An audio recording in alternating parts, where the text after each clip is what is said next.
some scaling and other bits and bobs. I'm going to add in a ball. I'm going to add the 3D cursor roughly where it needs to be, and then set the X value here. I'm just having a look to 0, and the Y to 0 because it needs to be smack bang in the middle. UV sphere, that is 0.1 radius.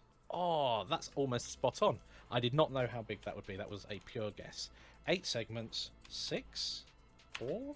Yeah, I think it's going to have to be 4 at this point. I'm going to go GZ and lift it up. Go into edit mode. Oh yes, sorry, I am in edit mode. It wasn't a new object. Go back to the selection tool, select this bottom one and delete it. Select this edge loop and this one and bridge them. Oh, I had some extra selected that I didn't want. That one and this one, and bridge them. Excellent. So now let's just have a quick look. Oh, what's going on there? Something weird. It's cross-bridged them at some point, which isn't great. It's very hard to sort out. So let's hide the image for the moment so we can see what's going on. I think what I can do here instead is perhaps fill and merge that way. I do need a bit more camera room. So the clip starts, I'm going to put down to 0.1, and I should be able to get really close. Perfect. So here we go, this top bit here, I'm going to fill this in, and then I'm going to inset. I'm going to scale only on X. Excellent. Bring it back in line. Now these two should bridge properly. Excellent. So the final thing to do here is... Oh, that's still going to have an interior face. I want to get rid of that if I can possibly select through this model. Let's hide that and select the face. Oh, no. No, it doesn't. Perfect. Alt and H to come back out. So that looks all right. It just needs to be a much, much more squat now. So once again, select everything here. Perfect. Go GZ and bring it down. Then this very bottom edge loop here. I'm going, oh, not that one. Not that one. This one. There we go. I'm just going to scale that in so it's inside. And go GZ and lift that up. Excellent. Now this cross on the top, I'm going to go GZ and bring the top down ever so slightly as well. Give it a bit of a smoother appearance. But I quite like how that's come along. Now I can play with the rest of this and make it a bit more like the other ones. So for instance, I can grab these vertices here and here and go GZ and just lift them up ever so slightly, giving it a similar appearance to the top. And again here and here, just to give it a bit of visual consistency. GZ, pull it down. Again, it's only a little, and the bottom bit is fine how it is. But again, if you wanted to keep that sort of flaring consistency, this one isn't so bad because they are both in line, so it's easy to do with one little tug, and there we go. So there's the cross on top. Now there is a lot of detail, but in the grand scheme of things, it's not. Let's come out, save my work. How do I think that looks? I think that looks awesome. I can't wait to see all of these pieces together. And I'm also looking forward to seeing your king as well. Perhaps you approached it in a slightly different way, maybe a completely different way. Make sure you share your kings over in the discussion and how you created them as well. Have you gone for a slightly different look? Did you use a completely different modelling technique? Do share your work over in the discussions, and I'll see you all in the next lecture.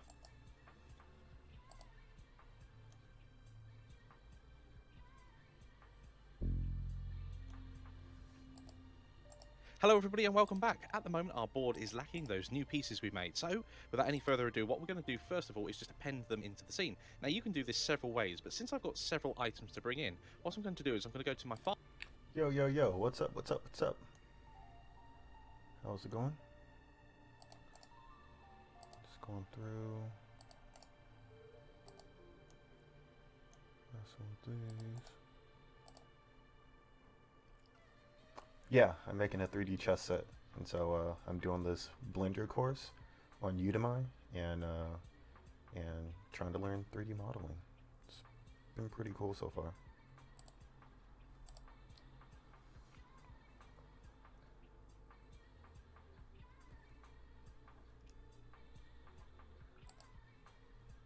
Oh, dang. Okay, so boom, see.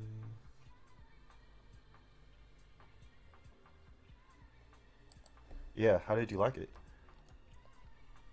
I'm like trying to understand this, and it's just really interesting.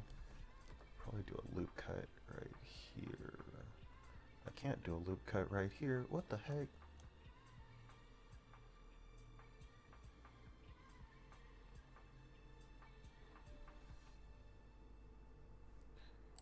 Yeah, I definitely know how you feel, know what you mean about that. I've been wanting to get into 3D modeling for a while, and so it just, as you can see, I'm like running into freaking problems right now. But it's just one of those things I've always wanted to like learn how to do. And so, since I have the opportunity to, I figured might as well do it. But yeah, it's taking a little getting used to for me to like figure out what the heck this whole thing is about. Okay, so I'm going to get this face. Yeah, this is difficult though. Just trying to like figure out what things I can and can't do with this. It's crazy. When do I usually stream? I stream pretty much at like 8 a.m. So it's 9:27 right now, 9:27 a.m. So I typically do about 8 a.m. 8 a.m. to like 10 every weekday morning. Okay, so G and then Y and then I'll just go back here. So point, I'll change it to point one. Point one zero one. No.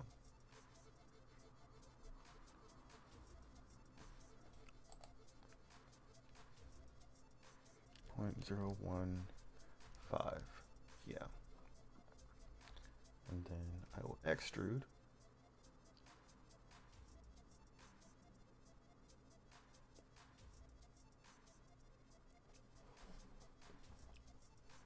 Oh, no. This is like, inspirations and stuff that I've like come up with.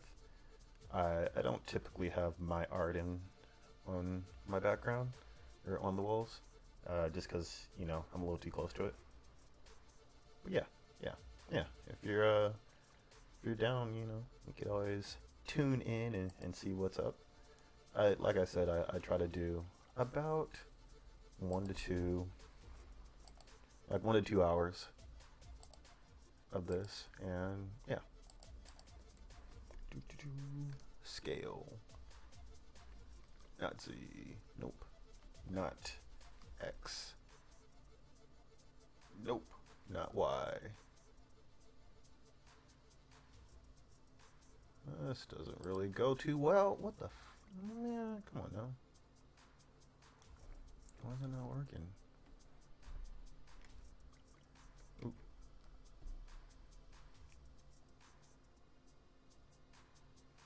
Oh yeah, definitely, definitely. I'm like trying to do with all this like coronavirus stuff. I'm trying to build my streaming up. Not like the fan base or anything, but just like be consistent with it. And it's hit or miss, hit or miss.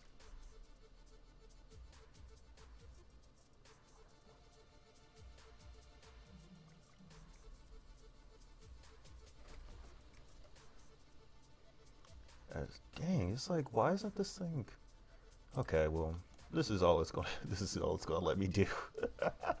I'm trying to hit this one at the top, and it's just not doing it. I don't know why. So I'm gonna just say screw it. Um,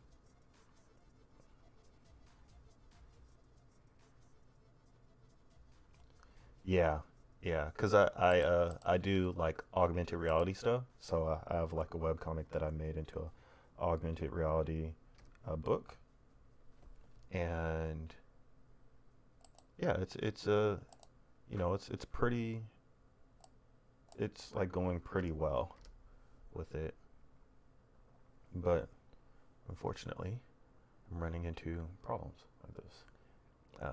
Yeah, so that's why I want to get into like 3D modeling because I want to be able to, um, work on more things in AR and actually create my own 3D models and add those to it. So not only have 2D stuff but also like 3D stuff.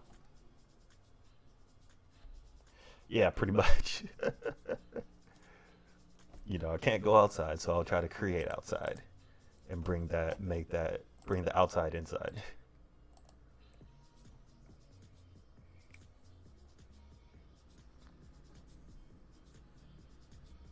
Do you have a iPhone?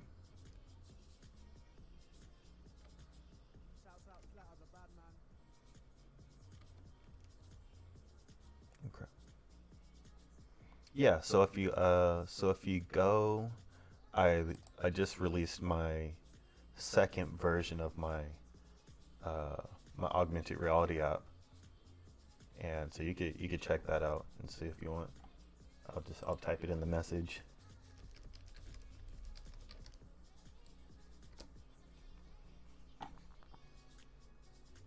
I think I'll, let's see, Island Fever.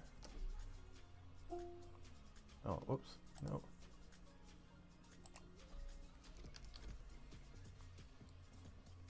Island Fever. So if you go to Island Fever, I'm like pretty pleased with it. Internal error. What? So go to the AR app, and you get it on Apple. Yeah. So I just released it.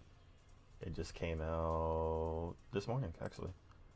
You know, and you check it out. Have like a whole bunch of webcomics and stuff like that on it. It's pretty cool. And so feel free to, if you would like to see the stuff I'm like working on. Okay, so I think I am done with this. I have exhausted all the things I wanted to do with it, kinda. But here we go. Here is my.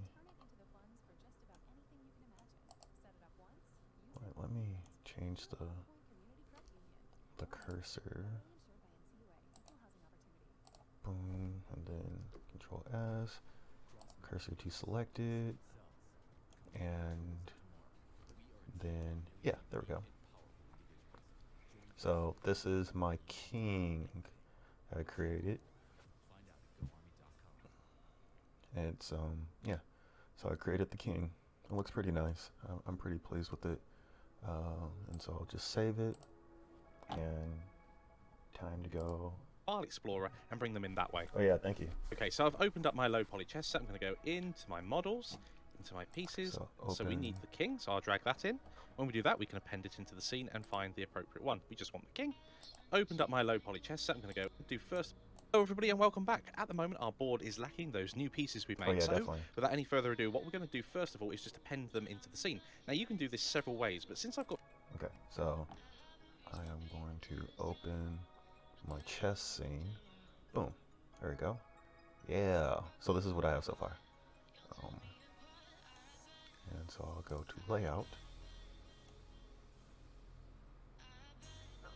And so yeah, so I'll go there.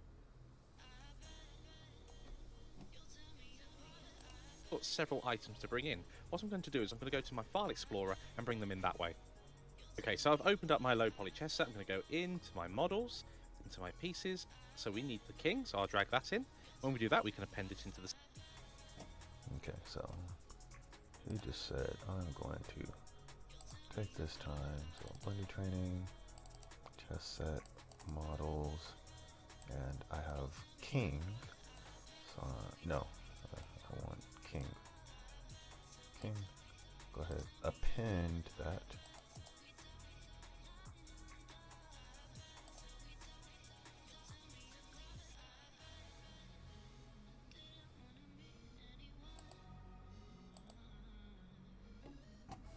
What the heck?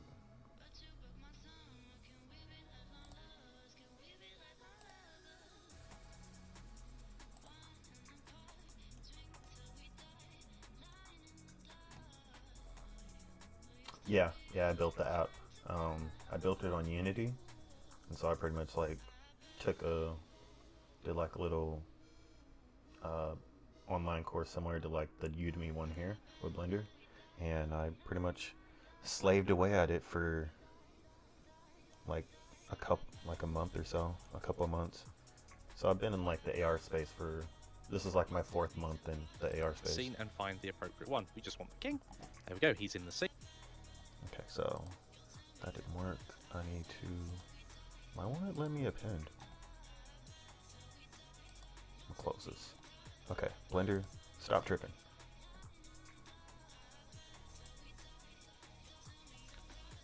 Yeah, thank you, thank you. I do a lot of like UI and like um, a few other things too. Yeah, it's a. I'm like slowly but surely like getting better.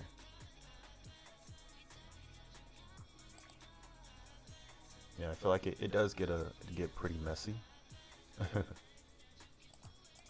Why wouldn't it let me append? Theme. Now we can just repeat that step for the rest of our piece.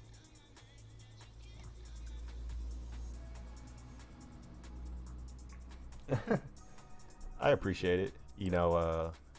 Feedback is definitely how I'm able to like improve on the app. And that's really the big thing is just creating the experience that I hope to have with it.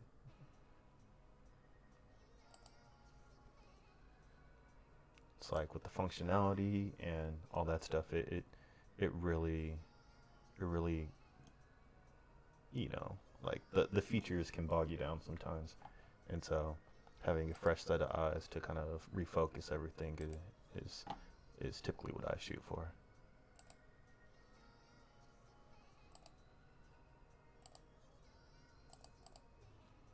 Why can't I append it? Come on now.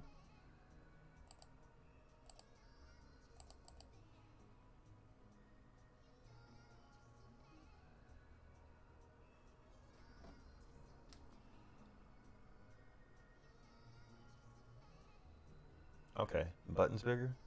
Yeah, I know that some buttons are like really big, other buttons are kind of small, and so I definitely, you know, definitely need to have a running log of it because the buttons used to be like bigger, but then I made them smaller so that I could add more information or add more scenes to it, and now it's like, huh, maybe I made them a little too small. Okay, I am trying to. I'm at the last part, and I can't. I need to figure this out.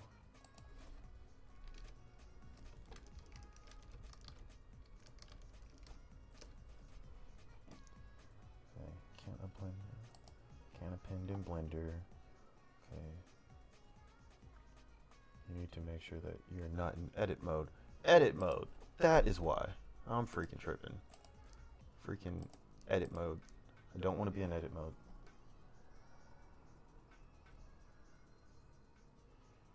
Oh yeah. So VR is yeah, VR is pretty much a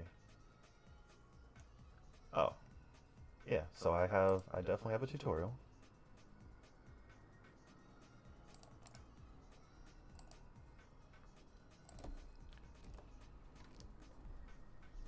So I do have that. And if you watch, welcome to the Island Fever augmented reality app. This is Steve, the creator and writer of Island Fever. And I'll show you how to download the app. So you go to the, and it walks you through how to like download the app and everything.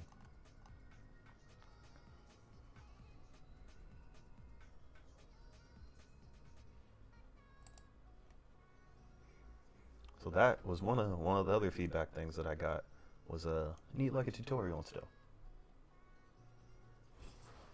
Oh yeah, so I probably should do that. So version 3 will have a tutorial in front of it.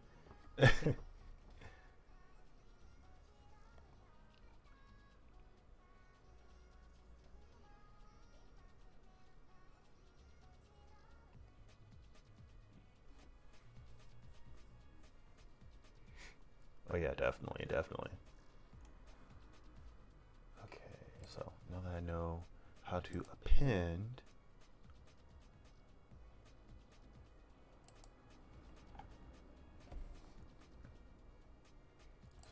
king, got the... Come on now. King. Really?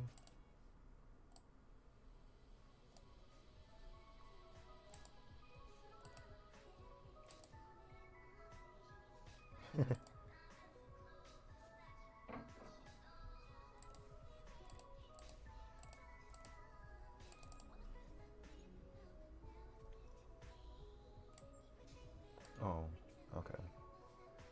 That's why. Because I don't want to pin that way.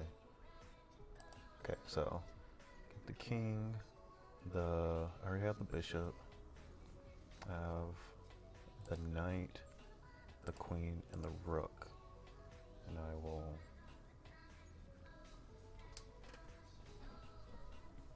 Oh yeah, definitely. I appreciate it. Thanks for hanging out for a little bit.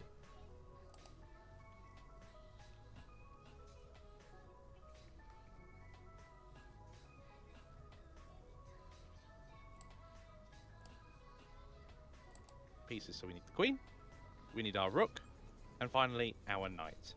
And there we go. With all of the pieces in, I'm going to whiz round to the top of our board Oh yeah, and then definitely, start definitely. placing them. So I don't know which go with all of the, and finally our knight. He's in the scene. Now we can just repeat that step for the rest of our pieces. So we need the queen, we need our rook, and finally our knight. And there we go. With all of the pieces in, I'm going to whiz round to the top of our board and then start placing them. So I don't know which one's selected at the moment, so let's press Control and Space to come out, go back into layout mode so I can move things around. I'm going to turn on Look Dev because we've got colour of pieces. It's going to be, hello everybody and welcome back. At the moment our board is lacking those new pieces we've made, so without any further ado, what we're going to do first of all is just append them into the scene. Now you can do this several ways, but since I've got several items to bring in, what I'm going to do is I'm going to go to my File Explorer and bring them in that way.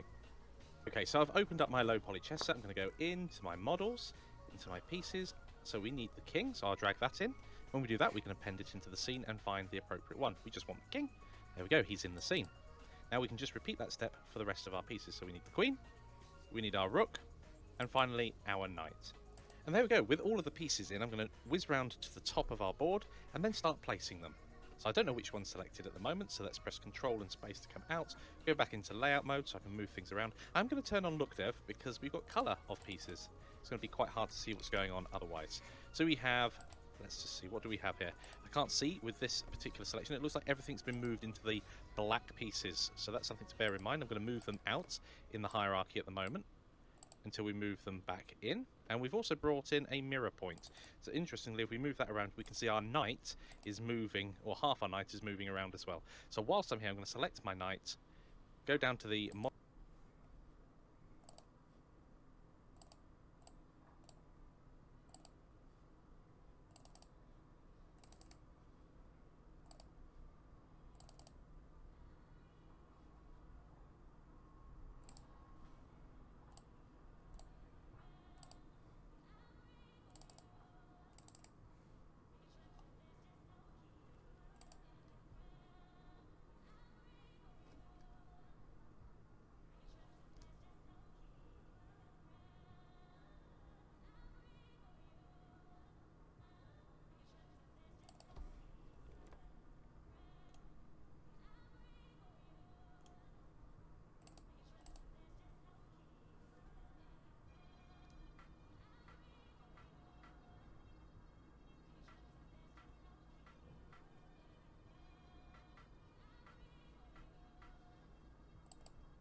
Got that going.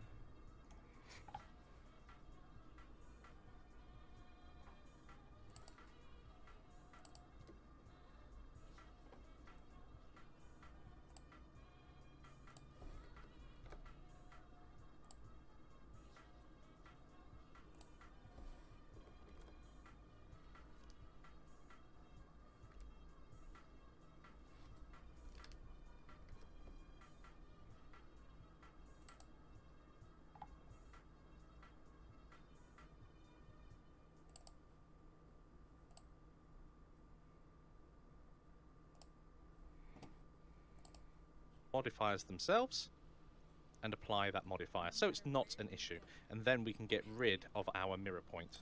Selco's along for the ride. With mobile deposits and transfers at your fingertips, the security and convenience of mobile payments, and a nationwide network of 30,000 free ATMs. So live a mobile life, and soon you'll be living a good life. Selco Community Credit Union. Join us today. Let's go ahead and do that. Brilliant. So we have our king. Now, if we turn on incremental moving, we should be able to place these relatively easy. Now, the king, I believe, goes on its own square. What piece do I have selected here? Queen. This one is going to be the knight. We're going to have two of those. I'm going to use Alt and D to duplicate them, since they are the same, essentially the same piece. And then I'll be able to move it to the appropriate location. And then the final one is the rook. Now, occasionally you do have to click several times to go get the appropriate piece if multiple things are on top of one another. In this particular case, it hasn't really mattered because we can just move them into place one at a time. And there we go, we've got all of the other pieces in. The only thing I would say here is we've got these two here. I'm going to rotate them on the Z-axis by 90. That is going to move them correctly. However, I want to use individual origins. Using individual origins means they'll just spin about their own spot through the point, in this case, of their origin. So rotate Z90. There we go, they're all facing forward. Perfect.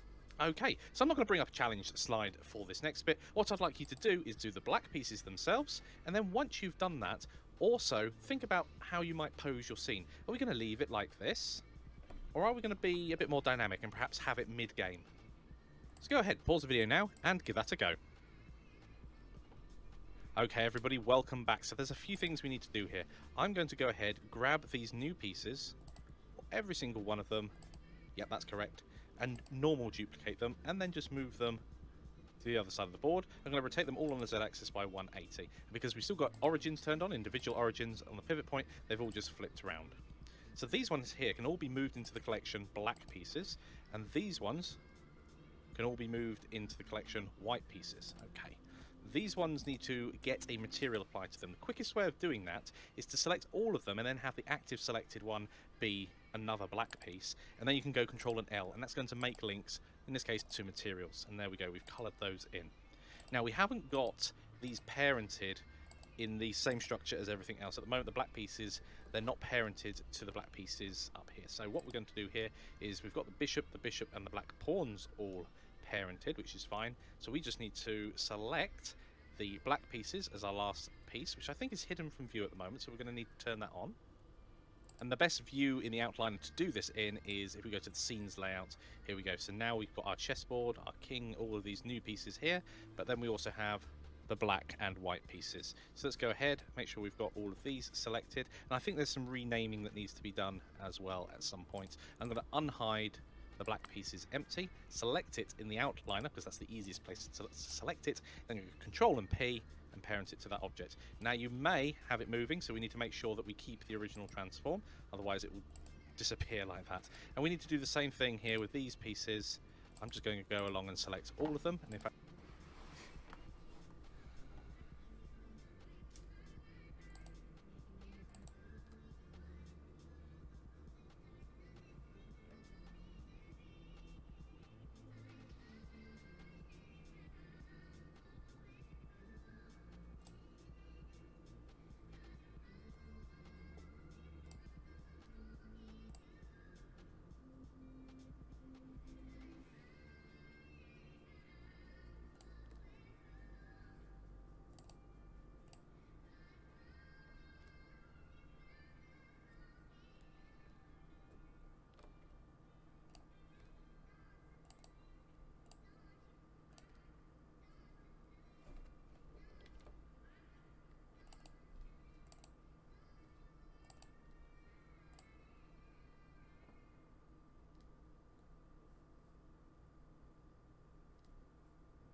fact, I have missed one, this bishop here.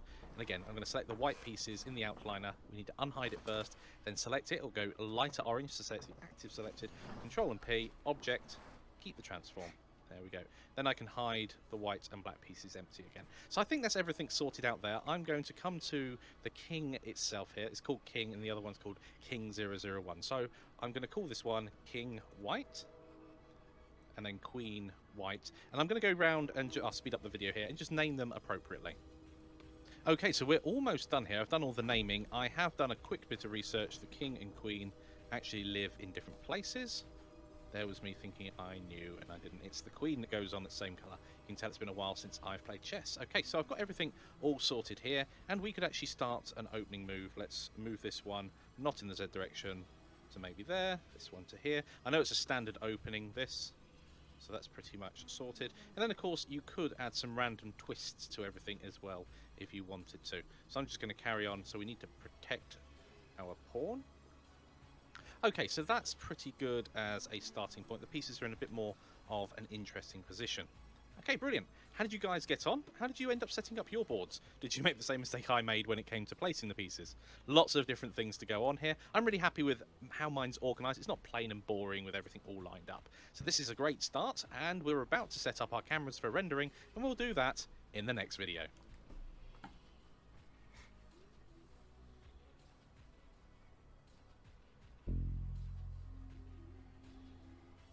Hello everybody and welcome. In this lecture we're going to add multiple cameras to our scene. The great benefit of having that is you can set up multiple shots, and later on we'll learn how to set up different camera properties as well, so the shots really do look distinctive. As you can see here, I'm just flicking between two separate renders that I've done, and before what we've just simply done is move the camera to a new position and done another render. But sometimes you'll want the cameras in a very specific location, and with that in mind, let's find out more. Okay, so we shall start off here with a default blend scene, nice and simple. We can see the three objects in it. If we press the number pad 0, that will move round so we can actually see the view of our active camera. Now we do only have one camera in our scene at the moment. Now you've probably noticed when we've been adding objects into our scene that one of the objects you can add is a camera. Or of course you can duplicate one that already exists if you want to inherit some properties. And if we add another camera into our scene, we can see it says camera 001 in the outliner. Now, of course, we will want to rename those cameras at some point to something more appropriate, but for the moment, let's whiz out and see where the camera's been placed. Okay, so it's kind of in the same position as before, but facing within our cube. Now, of course, we can move that around like any other camera. However, if we press the numpad 0, we're not looking through that camera. How do we do that? Well, what we do is we go to the View menu, and with the camera selected that we want to be the active camera, go down to Cameras and set Active Object as Camera. There we go, we're now looking through that second camera. I'm going to use Shift and the Grave key to just move round to a different position on our cube. And what we can now do is go ahead and render from that other position. Now I'm going to add something else to the scene, otherwise it's going to be pretty difficult to work out which side we're looking at our model from. There we go. Now if we press F12 to do a render, it will look like that. And if we switch slots from slot 1 to slot 2, I'm going to close my render window, then select the other camera, and this time just go Control and 0, which will set that as the active camera. And then we can press F12 again and we'll get another render. And then we can switch between those two renders with the 1 and 2 keys on the top of the keyboard. Pretty useful. So now we can review multiple angles of our model very, very quickly. Now another thing that you might be doing is looking at your scene from a slightly different angle. Let's say you're looking at it from over here, and you want to move the camera from where it currently is to exactly where you are.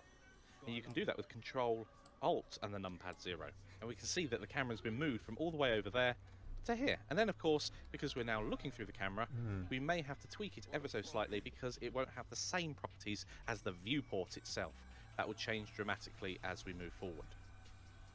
Now we can render out from multiple cameras at the same time. However, that's a little bit more involved and we won't be covering that in this section.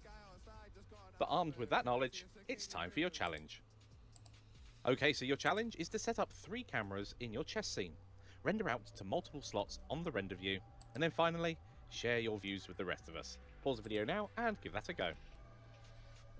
Okay everybody, welcome back. Let's go ahead now and set up 3 cameras and render those views. So the first thing to do, of course, is go to our chess scene. With that open, I'm going to simply need to, well, I'll say simply, my camera is hidden at the moment, so let's go ahead and turn that on. I'm going to duplicate my camera, and I'm going to turn snapping off for the moment, and duplicate it again. So I have camera, camera 001 and camera 002. So I'm going to go near and far as my two camera types. So I'm going to make sure I've got the near camera selected. I'm going to need to turn it on and then switch to it being the active camera. So with it selected, control and 0, and then we can move it about. Now this is not going to be the near one, so let's move in. Oh, that's quite vicious the way that it's moving.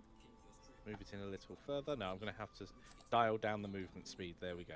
So perhaps something like that. And what I am going to do here is I'm going to get my king, rotate him on the Z-axis slightly, so it just looks a bit better. And the same here with the knight. Rotate Z. I think that just adds a bit more interest to the scene if you can actually see parts of the model. Oh, and I think I've just found an issue with the bishop rotating that round. I think I've left his notch behind. So if we move him, I'm going to look from orthographic back here. Yes, he is being sliced, we can see that. So this is now the time to really solidify that. So let's put him back into the appropriate position and focus on him. Yes, here we go. So with it moved back into the position, we can see that the notch is there. We just need to make sure it's parented correctly. I'm not going to apply it at the moment. I still want to be able to adjust that if I want to later on. So I need to find my bishop and also the notch. The notches aren't part of the bishops themselves. So I'm going to make the notches visible again. Select this notch here. I can see it's notch 001. Okay, and this is the bishop 2. So notch 001, I'm going to drag on top of the bishop black, and now it's a parent. And I need to remember to probably keep the transform as well. So let's just go back, select each one, parent, and I'm going to keep the transform in the menu. And I'm going to do the same over here. Parent, keep transform.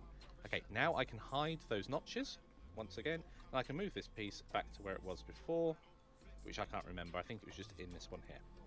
Let's look through the camera again, and yes, we've got a notch in the scene.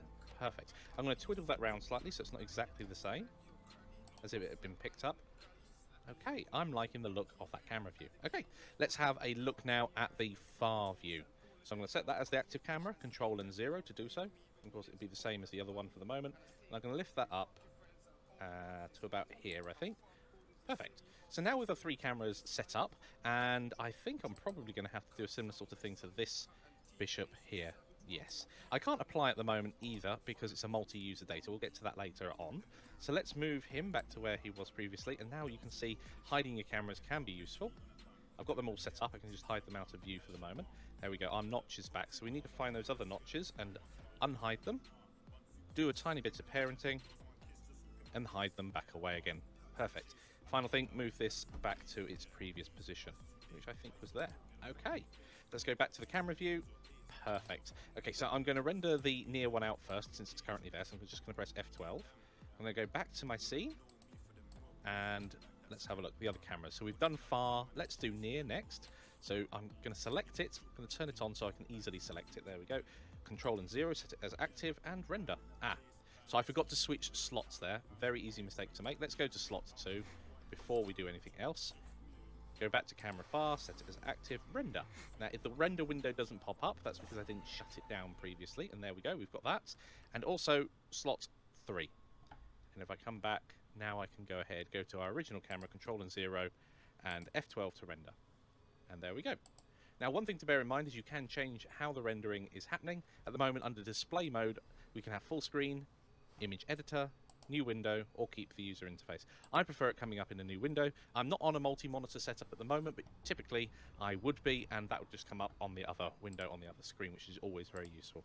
Full screen is also another valid one, but I find it just gets in the way with my usual workflow. Okay, so now we've got all three of those ready, and we can go through them with the 1, 2, and 3 key. Perfect. So I'm finally just going to save these in my renders folder. And there we go, all saved and ready to share. I'm really looking forward to seeing how your renders have come on. In the next lecture, we'll start playing with the cameras themselves to give them a bit more interest, especially if you're close up or far away. You can actually change the overall feel by adjusting some of the camera's properties. And I will see you all in that next lecture.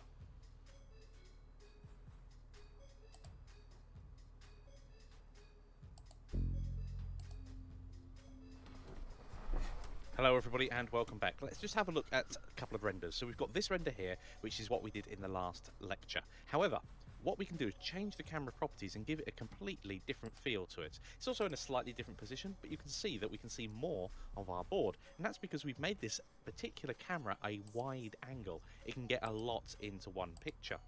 And similarly, here we've got our standard camera looking down on the board, and we can flatten the perspective by having it a telescopic camera. You can see it changes but not that much.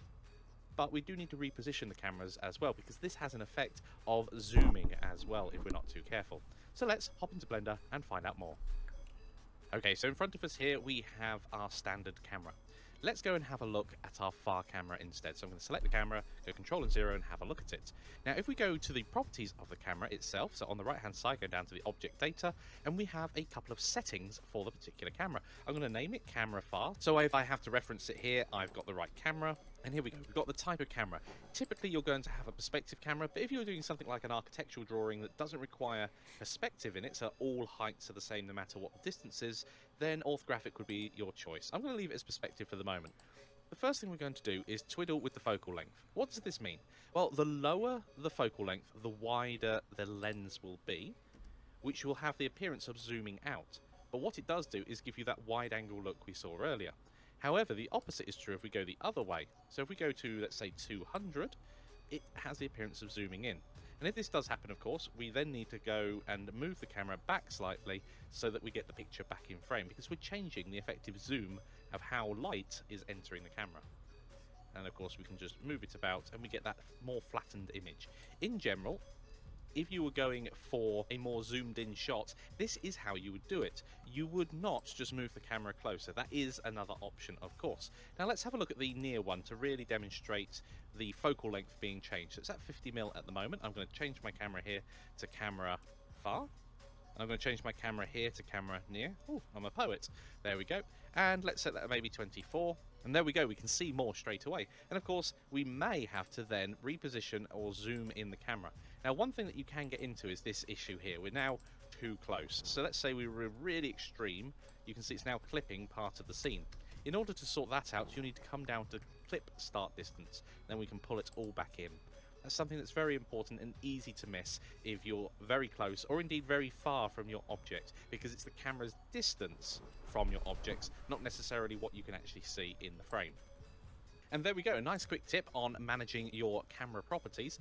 Now what I'd like you to do as a quick challenge is go ahead and adjust your camera's lens settings so that you get some more interesting looks. If you need to add more cameras to your scene, do so, especially if you don't want to lose one of your previous settings. Remember, multiple cameras are not just for different views, they're also for cameras with different settings. Pause the video now, give that a go, and I'll see you all in the next lecture.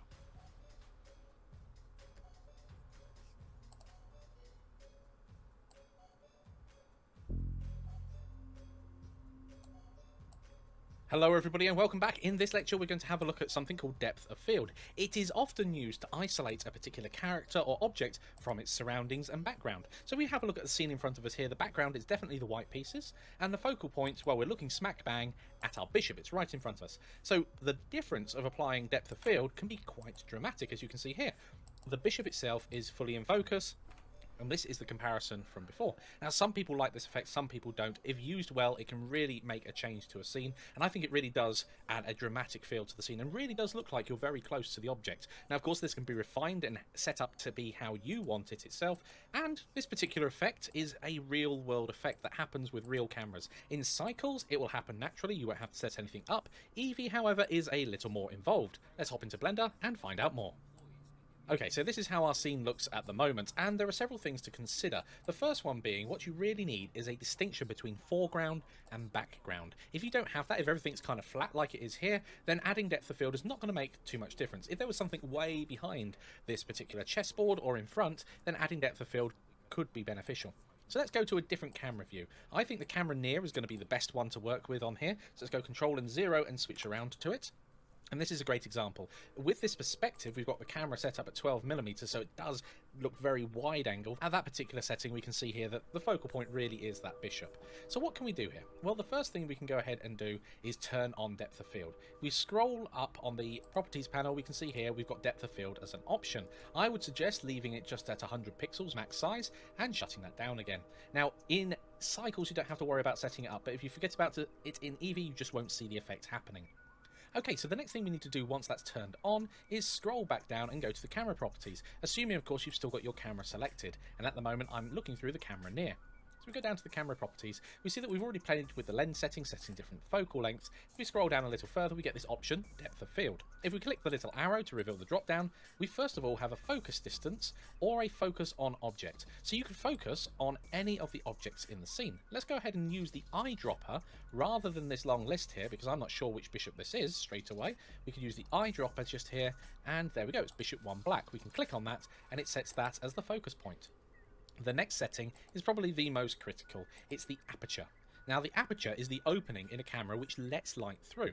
That opening in your eye, for instance, happens to be controlled by an iris, and the pupil size would be the aperture. It's the hole that's letting the light in. When the hole is small, you can focus a very long distance. So you get a wider depth of field, which means more of your image will be in focus. And with a smaller number, less of it will be in focus. So even though we've got the bishop selected, if I was to set this as 1, everything goes blurry, including parts of the bishop. Now, bear in mind, because we've got the object selected, it won't be the surface nearest to us, which will be sharp and in focus. It will be wherever the object is, the middle of this object. So we can control that, and we'll learn more about controlling focus points later on. For the moment, we can just pick the object itself. So an f-stop of 1 is too low for this particular scene. Now, depending on what scale you've made your model at, these values will differ tremendously. Because this is a very small scene, any changes, because we're very close to this object as well, any changes to the f-stop will make dramatic changes to our scene. If we change the scale of this, let's make it 100 times this scale, then that will affect it as well. In that case, you will have to have a much lower f-stop number to get the depth of field so that the background's blurry, for instance. The next setting down is best controlled with everything blurry, so I can show you what's going on. With 0 blades, this is imitating a camera's shutter. The number of blades dictates the shape of the bokeh or out of focus areas. So we're here, if we turn up the blades to 1, we can't do that. The minimum number is 3, which makes sense because that's the lowest polygon circle you can have. And we can see that the bokeh, or the out of focus areas, look like triangles. The rotation is also best experienced whilst it's at this setting. You can see we've got the tweak as to what angle at which the blurring happens. Now, you may want it low like this as an aesthetic, especially if you're doing a more triangulated low poly effect, but I don't like that particular one. I typically enjoy either 5 or 6, which will be pentagons and hexagons accordingly. So that's the sort of style that I like, and the rotation at that point really doesn't make a difference. Well, you may want it flat at the top, in which case you would have to rotate it round ever so slightly to around 27, 20, 30 degrees. There we go.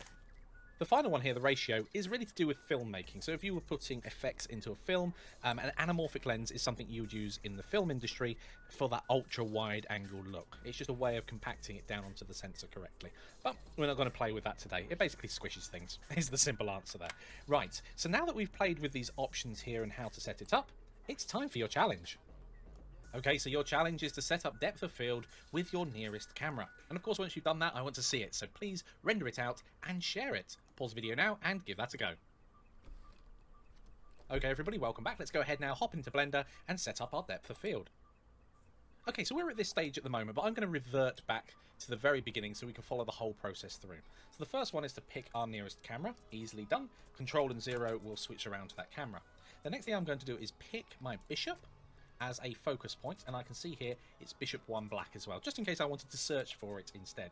Let's scroll all the way down to the camera properties. So I'm going to select camera near, and here we go. The camera properties have automatically been selected because we were looking at the object properties before. I'm going to scroll down, go to my depth of field, and focus on an object, and we know it's bishop 1 black. We can pick it straight away. Didn't happen to be thinking about that, but you could also just type in bishop, for instance, and it will also bring up those various objects.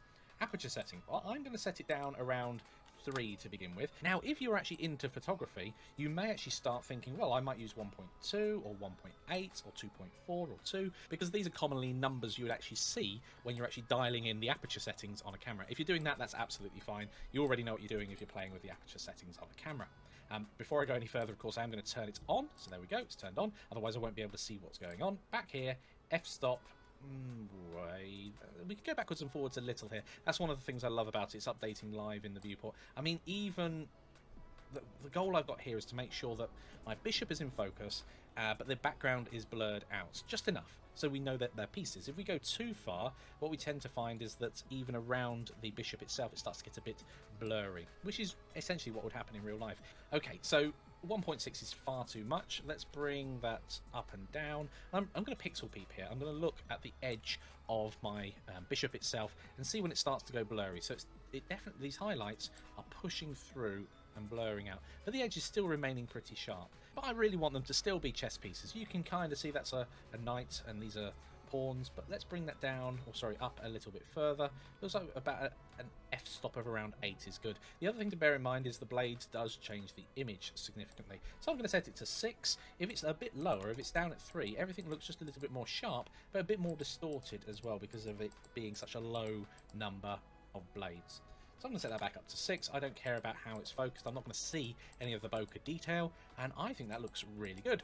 I really like that. I'm going to render that out as a test. That's another thing to bear in mind. At the moment, we're working in look dev mode a lot. If we switch over to render mode, you get more of that realistic looking render that we have when we go ahead and press F12 to render. That's why there's a significant difference there. There's probably a few of you thinking, this is a much cooler image in terms of its color temperature. It's a lot bluer, much more neutral than this one, which is lovely and warm.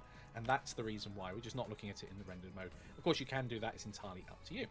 And there we go. We've got our depth of field all done. How did you guys get on? Did you rearrange your board, perhaps, so you've got different objects in focus? Did you focus on a different piece? Perhaps a piece that you're really proud of due to the extra time you spent with it? Please share your work over in the discussions, and I'll see you all in the next lecture.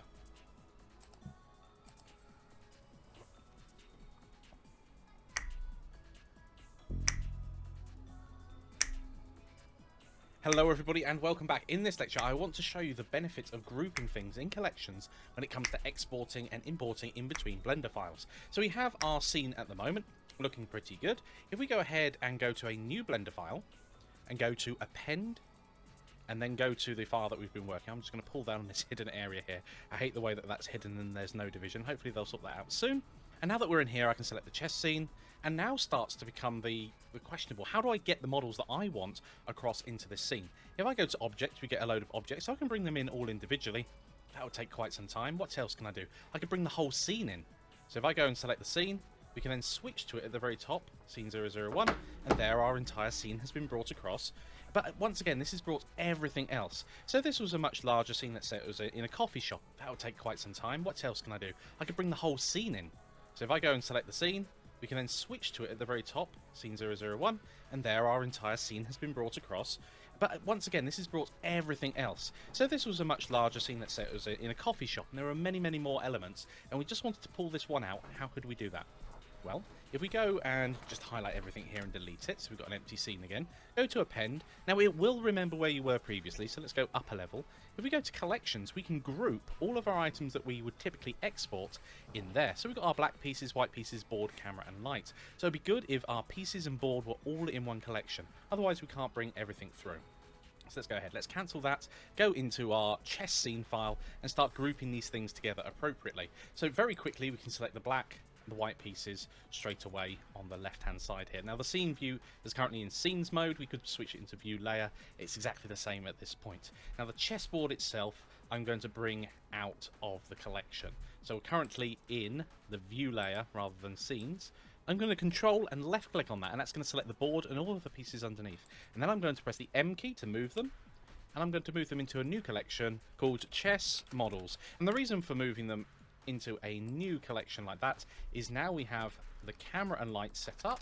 Brilliant. We've got all of those in there. We've got the black pieces, the white pieces, and we've got the chess models themselves. So what we should now be able to do is save our work, go and create a new file, and I'm going to delete the default cube, and then I'm going to append. It's remembered where we were before.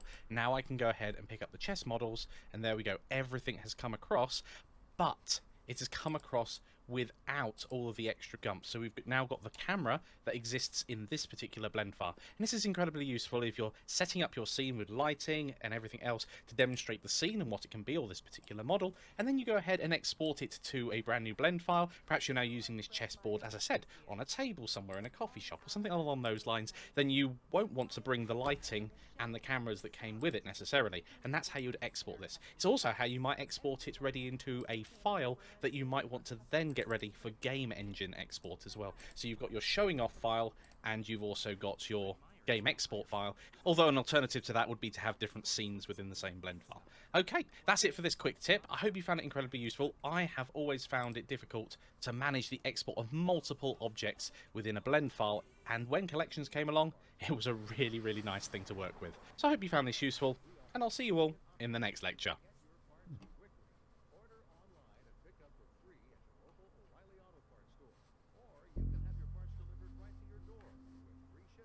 Hello everybody and welcome back. In this lecture we're going to create an assets portfolio like the scene in front of us here. We're going to be able to switch backwards and forwards between scenes to show off our different work, and this has the benefit of not only showcasing your materials, your models, your textures that you've made, but also it's a bit of fun as well. Let's hop on over into Blender and find out more. Okay, so we have our current scene in front of us, and to be quite honest, we need to create a new scene before we start playing around any further with this. So in the top right, we have our scene selection at the moment. If we click on the drop down, there's only one scene, and let's just call this playing chess, so we know what this one happens to be. When we click the little copy icon, add new scene by type, we can have a blank new scene. We can copy just the scene's settings, but no models will come across. We can do a linked copy.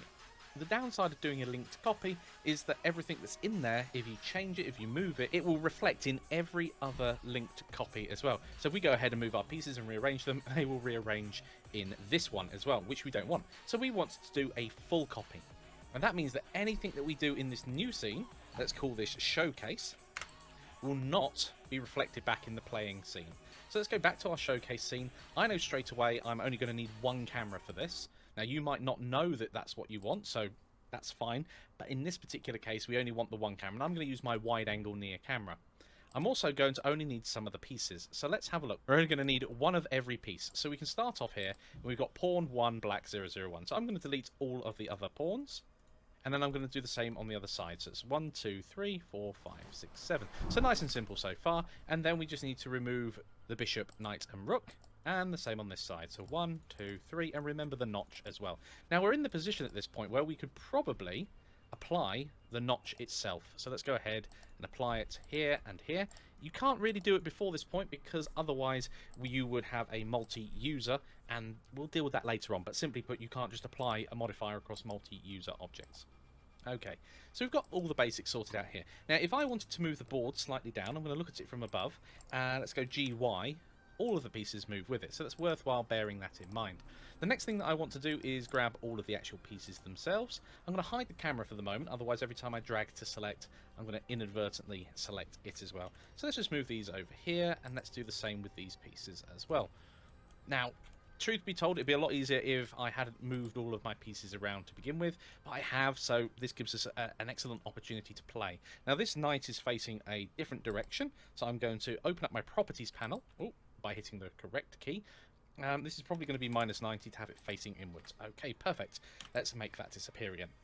So now we've just got to decide on the order. I'm going to select my king and pop him roughly in the middle there, and I'm going to do the same for the other king. So is that going to be enough distance apart? We should find, if we have a look, that it's 5 centimeters in on either side, which it is. So let's go to our camera view real quick. We're going to go shift and the grave key, move round here. Is that about the right distance, or do we want them further apart as we pass them? Good question. I think we're fine with that distance. So let's go ahead and just tweak the camera at this point, because what you'll find is that it's still focusing on one of the bishops. So when we're moving around, it will start flickering out and in because of whichever bishop we were focused on before. I think it was this black one here. Yeah, there we go. It starts going really funny around there. Okay, so I'm going to go to my camera itself. So camera, go to the camera properties, and not set it as bishop 1 black, but set it as perhaps 10 centimeters in front of the camera, or maybe less, maybe 5. And then that means that as we move the camera forward, in rendered mode, it comes into focus. 5's far too small at these settings, so I'm going to set it back to 10. Perfect. And one final thing before I get into a challenge, this grey background is awfully boring. What we can do is on the right hand side go to the world properties, go to the colour properties under the surface properties of the world colour, and set it to something else. In this case, I'm just going to simply make it black. But if you want to do something more creative, of course you can do that as well. And now that we've got these basics set up, it's time for your challenge. And your challenge is to create a new scene like we've already done, but if you've not been following along at this point, you will need to create yourself a new scene. Remember to copy rather than link. set up one of every piece in a showcase. And what I'd like you to do is be creative. You don't have to do what I've done and put them all in a nice neat row. Perhaps there's another way of arranging these pieces. Pause the video now and give that a go. Hello everybody and welcome back. Let's hop on over into Blender and create our showcase. Okay, so we've got the general stuff set up here. It's a matter of hopping into the top view here. I'm just going to press the W key a couple of times to make sure I've got the right type of selection. Box select, I can see down in the lower left which one I've got. So box select is fine. Now, which order are we going to do things in? Let's move these out of the way. We're going to need the queen next. And again, I'm going to place this... it's probably going to be a little bit closer. There we go. Where's the other queen? It's a good job that you can tell the difference from all of these different pieces just by the top view itself. Otherwise, it'd be very easy to get confused by them all. I'm not sure whether it's quicker to do individual ones like I'm doing at the moment or a group move, but I'm happy with how that's looking. Okay, and now we've got them aligned on one side. It should be quite easy to align them on the other as well. Okay, I think that looks good. I'm going to look at them from the camera's perspective. I'm going to go Control and Space to go full screen. I'm going to get rid of the Properties panel. I'm going to hide all of the gizmos, outlines, by clicking on the Display Overlays toggle, and then Shift and the Grave key, and let's move forward. Wow, brilliant. Now this is a great way. You could screen capture this if you wanted to, or indeed you could animate the camera and then render out that animation. We'll get to that in the next section. Wow, fly away. Cool. Hope you've had lots of fun in this section. Hope you've set up your two scenes, your showcase and your playing scene. Perhaps you set up a different scene as well. Really looking forward to seeing your final chessboards. Please share them over in the discussions, and I'll see you all in the next lecture.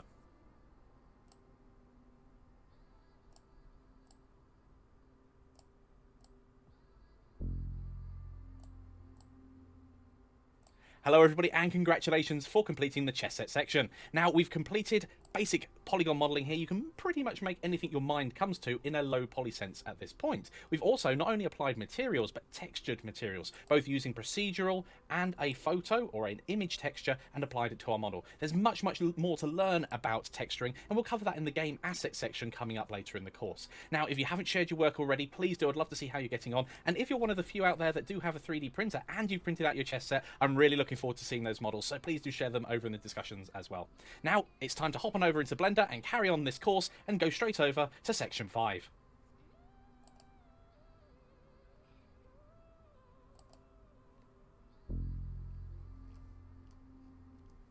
Hello everybody and welcome to the section where we make an animated lamp, similar to those famous ones you've seen in the films, but not quite. And this is going to enable us to focus on, first of all, bringing your models to life. Whether it's an animated object like the lamps being, or whether it's a camera moving around a scene, it's going to add the extra dimension to your renders that we've never had before. We'll learn some key skills on how to manage the exporting of all those different frames, and also focus on lighting. We're going to delve into the Cycles rendering engine in this particular section, as well as Eevee, and we'll switch backwards and forwards between the two, and you will see that there is a stark difference depending on what the outcome is that you want. So let's dive into this section and start off by mocking up our scene, and we'll start that in the next lecture.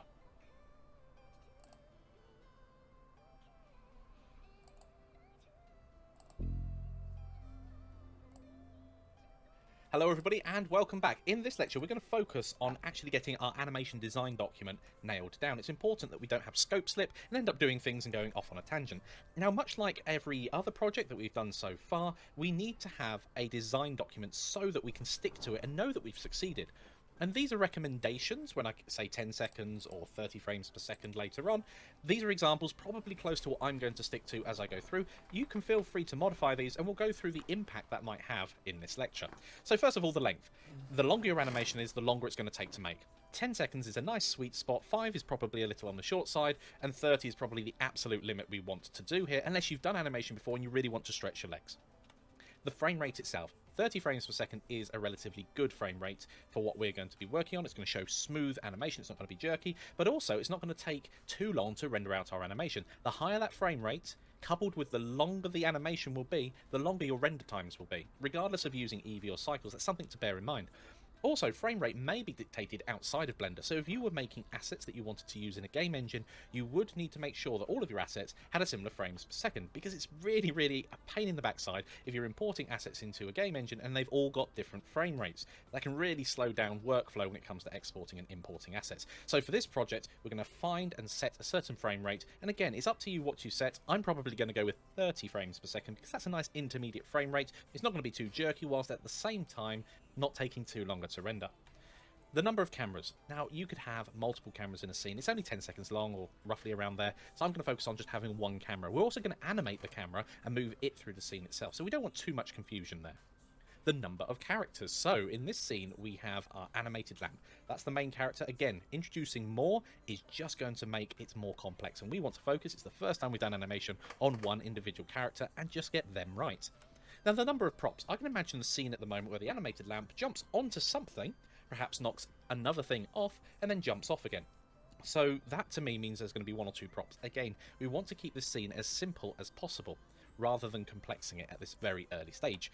Finally, we need to set up Blender with these settings in mind, so we don't forget to do that. If you don't have these settings done right at the very beginning, it can be a real pain to try and correct them later on, because your animation will be locked to certain frames within Blender. So if we change the frame rate, it will look too fast or too slow. So let's hop on over into Blender and actually have a look at where these settings would be. Hello everybody and welcome back over into Blender. First of all, a few things have changed with the Blender interface recently. We've got a couple of extra icons at the top here, and I will go back and amend the early videos to reflect what those are. But also there's a bit of extra colour, and I really find this sort of thing useful, as when they were all grey it was quite difficult to differentiate all of these different icons. But now they're colour coded as well, which draws your eye to the appropriate one. Okay, so first of all, let's have a look at the number of frames within a scene and the frame rates. Those are the two that are going to make up the length of the scene.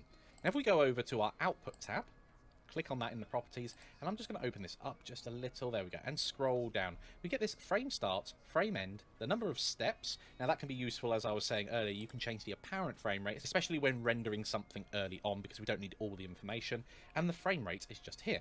So for instance, if we wanted to set up 30 frames per second and it lasts 10 seconds, so we change the frame rate here, and we can select 30 frames per second, but that won't last for 10 seconds. What we need to do is set the total number of frames here, starting at 1, the end would be 300. That is a total, including 1 and 300, of 10 seconds worth, because we simply divide the number of frames we have by the frame rate, and that gives us how many seconds it's going to last. So this is how I'd have it set up if I wanted a 10-second clip running at 30 frames per second. If you wanted a 24 frame per second, and it lasting 10 seconds, this would be 240. And if we have a look down at the very bottom here and bring this area up, we see that we have a start and end here. And when we've been changing this area here, whether we've got start and end frames, you notice that this area here was also changing. So you can change things, as usual, in multiple places in Blender. So now that I've shown you those two places, it's time for your challenge. Okay, so your challenge? Write down your animation specification now, and you're going to stick to it for the remainder of this section. So think about the length, the frame rate, the number of cameras, characters, number of props that you're going to have in your scene. And then once you've decided on those factors, what you will need to do is set up Blender accordingly. Even the default settings won't match up unless you specifically pick 25 frames per second. Then of course, because you don't want to lose those settings, save the Blender file as whatever you like. I'm going to call mine animated lamp. So go ahead, pause the video now and give that a go. Okay everybody, welcome back. Let's go ahead now, hop on over into Blender and set everything up so that it's right for my specification. And of course, if you're following along exactly, you can follow along here as well. Okay, so this is where we left over in Blender. Now I'm going to have a length of 10 seconds and a frame rate of 30 frames per second. So I'm going to set this to 300. And so we've got a start and end frame, yep, that's fine, and set the frame rate to 30 frames per second. Okay, so let's have a look at the rest of our scene. We've got one camera, one cube, one light.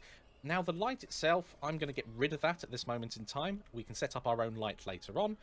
We may even only use the light within the lamp itself. That could be quite interesting seeing how that works out. The camera, I'm going to leave one camera in there. And I'm going to get rid of the default cube. Whilst it could act as maybe a prop within our scene, a placeholder prop, I'm going to add in things specifically as and when I need them. So there we go, my basic scene is all set up. I'm going to leave this area at the bottom called the timeline down at the bottom as well. If you don't have that, remember at any point you can click towards the very top of any of these Blender windows and drag down to create a new area, and we can change the editor type by clicking in the top left, and then we can change that to timeline itself. If yours doesn't have that there, as you can see there's this bit that you can pull out itself. If yours doesn't, and then we can change that, and we can change the editor type and drag down to create a new area, and we can change the editor type by clicking in the top left, and then we can change that to timeline itself. If yours doesn't have that there, as you can see, there's this bit that you can pull out as well, which should give us, and we can change the editor type. I'm going to leave this area at the bottom called the timeline down at the bottom as well. If you don't have that, remember at any point you can click towards the very top of any of these Blender windows and drag down to create a new area, and we can change the editor type by clicking in the top left, and then we can change that to timeline itself. If yours doesn't have that there, as you can see, there's this bit that you can pull out as well, which should give us a summary of what we're changing, but we'll get to that soon. Okay, everything there's set up, apart from I've got multiple ones of these. There we go. That looks good to me. I'm going to save my file into the animated lamp. Now, whilst I'm in here, I'm going to click the plus key next to favorites, so it adds it to my favorites list. If that area isn't there, remember you've got this little hidden area here that often likes hiding important places. We've got animated lamp in there, and I'm going to call this animated lamp. And there we go. We're all set up and ready to start work. If you've gone for some different settings, I'd love to know why. Perhaps you are planning on exporting to a game engine, or you're using the footage within something else that requires the frame rate to be set that way. Please do share how you've set up your file over in the discussions, and I'll see you all in the next lecture.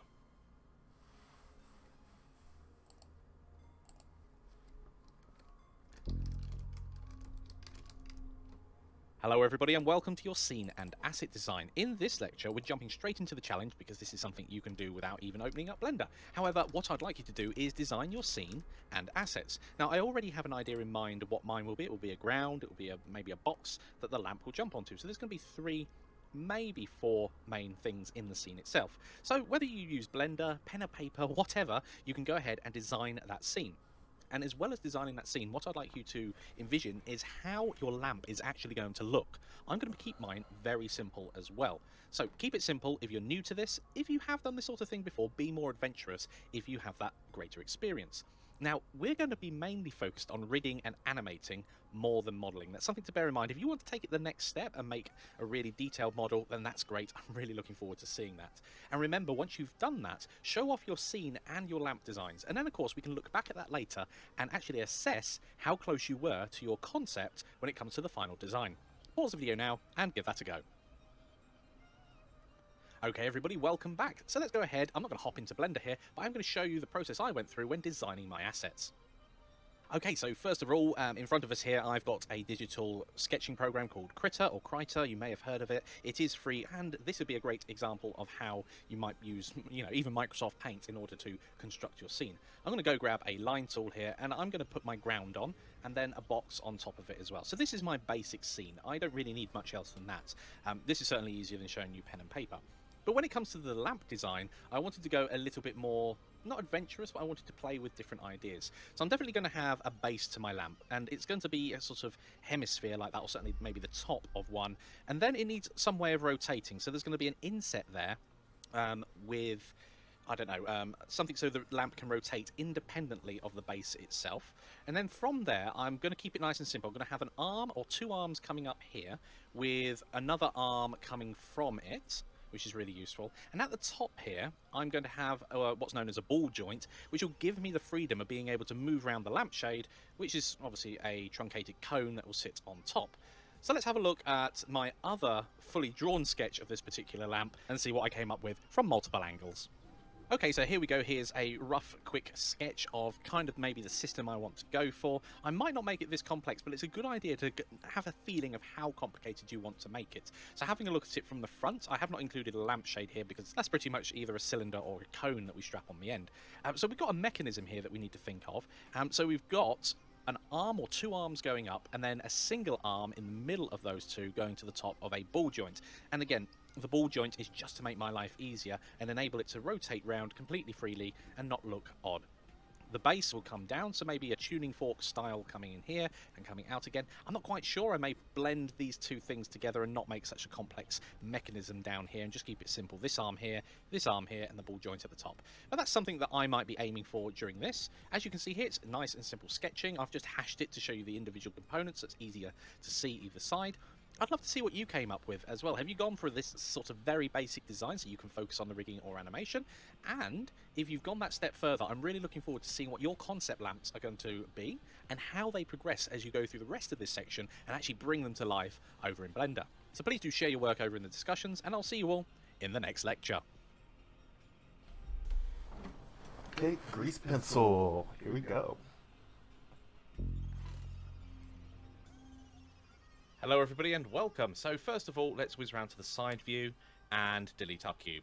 We will not need the cube in this particular lecture as we're going to be drawing. So we need to add a new object. We can use the add menu at the top or shift and A as always and then go down to grease pencil. Now there are a couple of options, but we're going to pick blank because we're going to create our own drawing.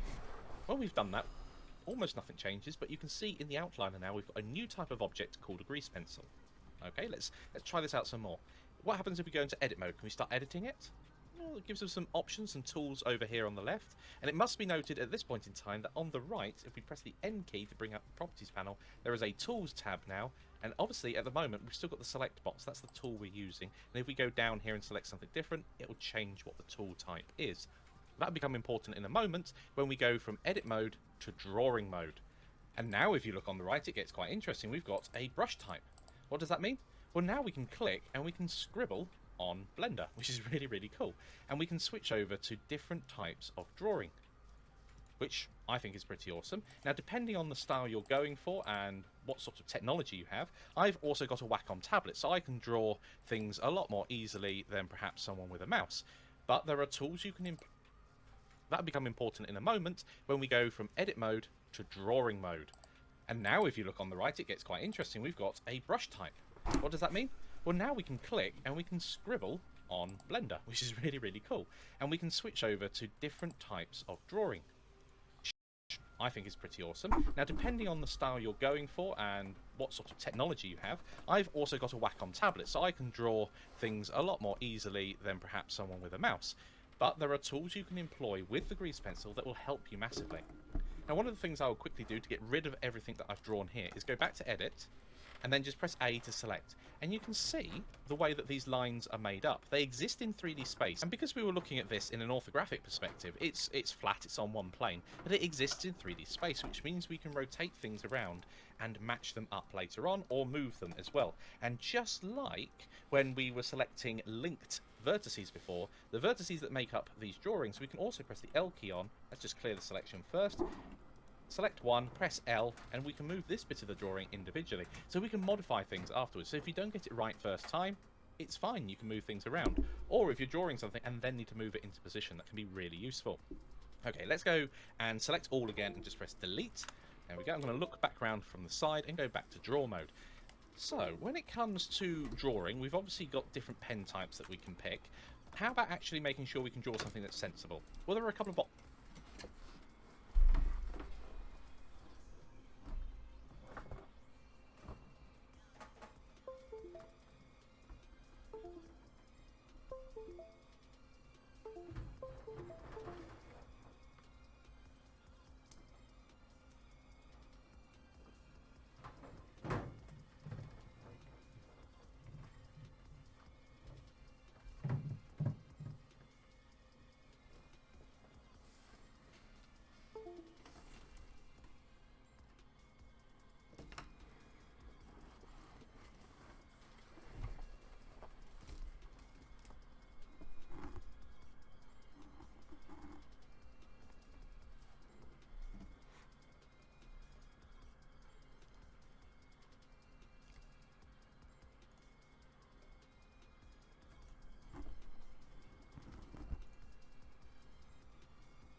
actions you can do. If you hold down the Alt key as you're drawing, it will lock the grease pencil to vertical and horizontal lines. That can be very, very useful, but it can also be very restrictive. How do we draw a straight line from one place to another? Well, you probably already guessed there are tools down the side for this. So I can click the line tool, I can go from this corner here to that corner there. Now, it doesn't automatically set it at that point. You have to apply it, and we can do that with either the middle mouse button to confirm that line, or the Enter key. And this gives you the option to just rearrange it and position it a bit more accurately. One of the things that does cause us a few issues in this case is unfortunately we cannot zoom in and out using the scroll wheel whilst we're in this view. You'd have to actually be zoomed into the correct level from the very beginning. So if I go ahead and press Enter to confirm that, we can see that it's not quite aligned, but for a sketch, that's absolutely fine. If we go back to the drawing tool, we can just change how this behaves when we're drawing with it. So if we hold down the Shift key whilst we're drawing, this can be incredibly useful for those using a mouse. It will add a delay to the drawing.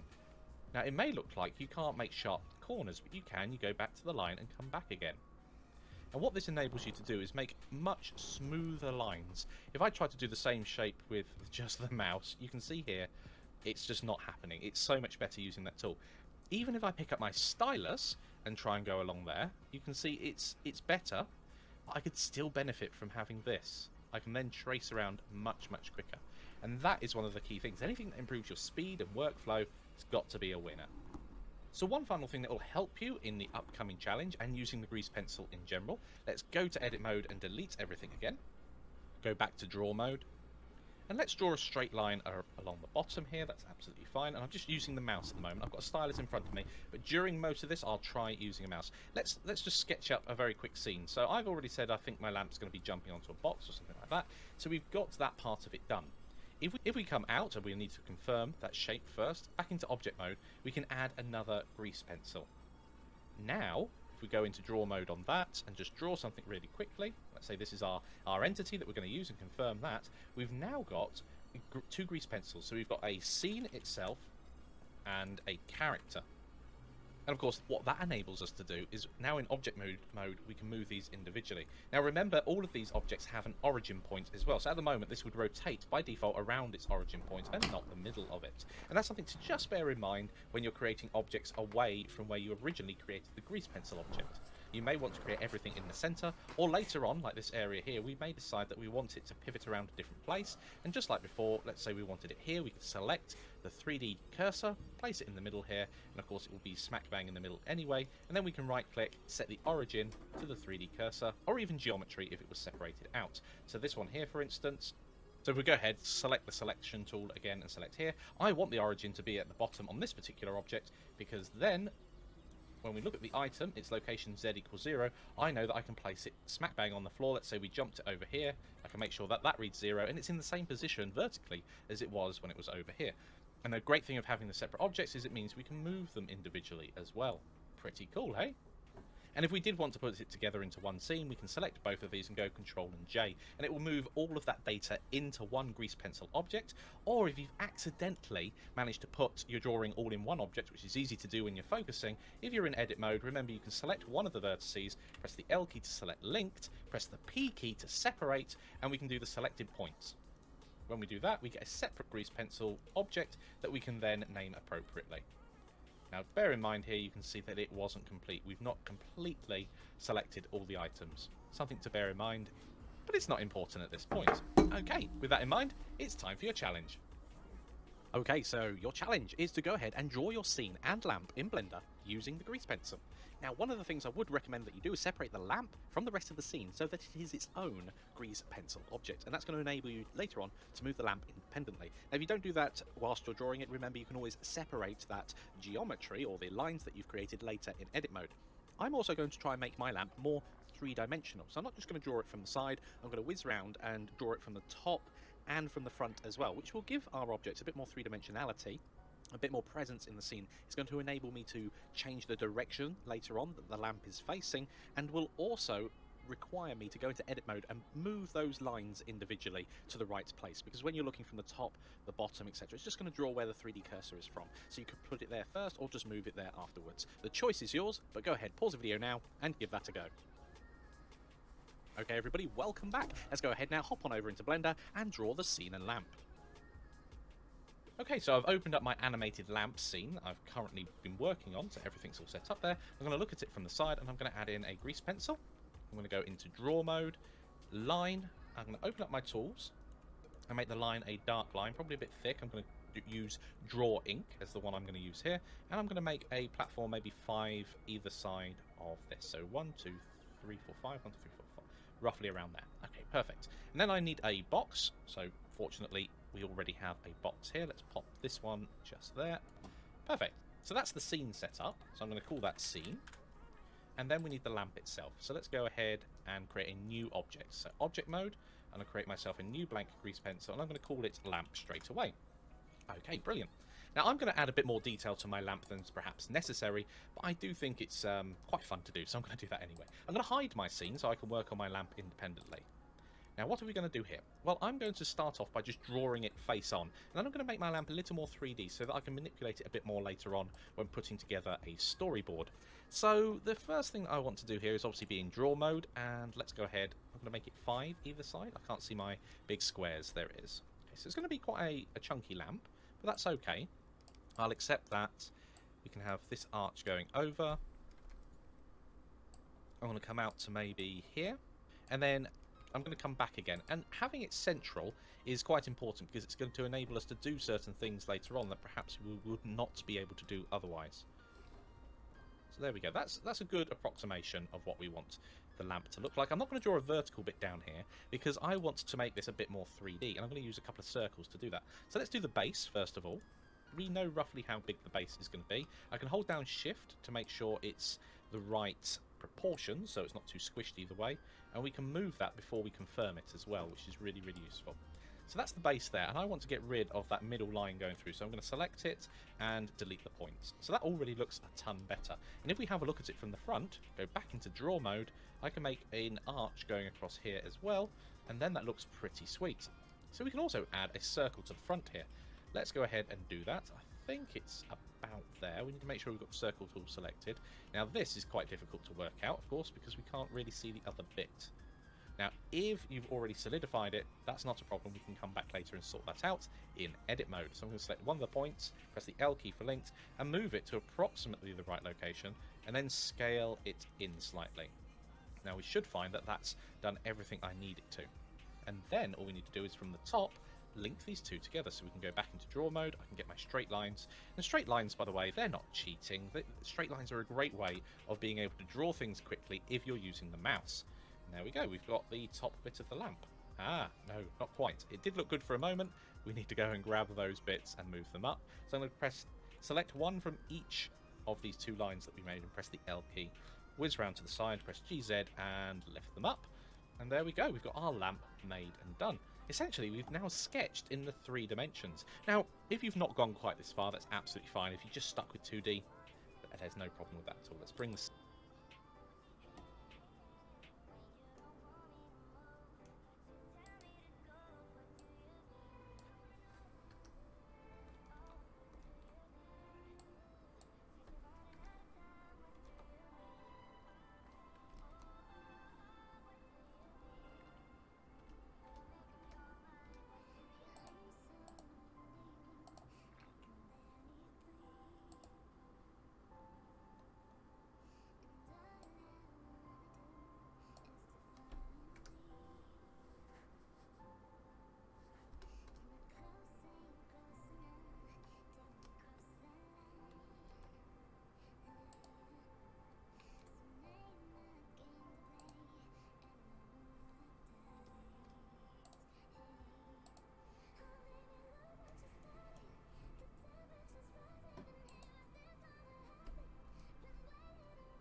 scene back in, see how we sit. Excellent.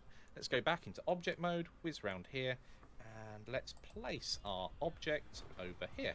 Now the great thing of the origin for this grease pencil, because we built it over the centre of the scene, we now can make sure that it's sat on the ground exactly every single time.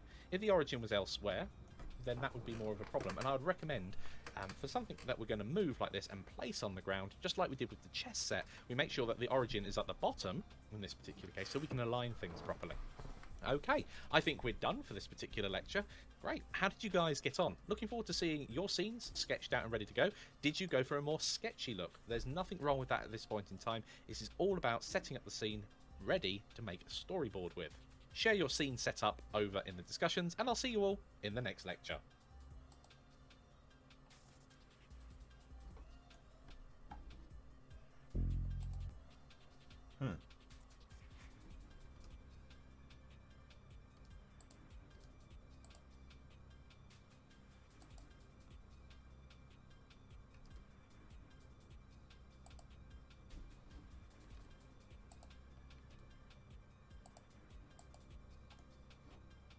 And there we go.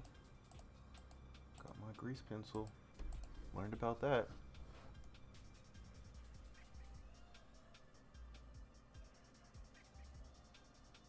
Made a quick little sketch in 3D. That was pretty cool. So yeah, so I feel like Blender is really, really awesome. And yeah, Blender's pretty cool. So so thanks for chilling out, hanging out with me. I clocked in 3 hours today, put in some work, learned some new stuff in Blender. And yeah, I feel like I'm like muscling through this pretty well. Yeah, I feel like I'm muscling through this pretty well, and it's you know, I'm really enjoying it. So dang, it's like game assets pack, human head, 7 hours. Game destruction, VFX, and CGI.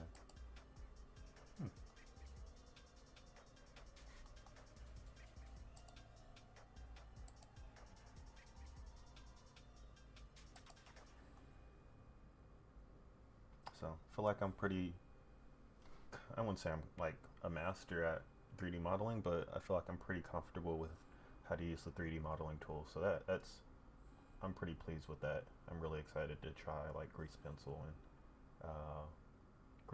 stuff as well. So hopefully that will be tomorrow, and hopefully I'll be doing another 3-hour stream and kind of catching up on the backlog of things that I've been meaning to do.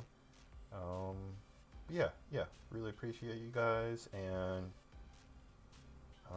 hopefully keep this going. So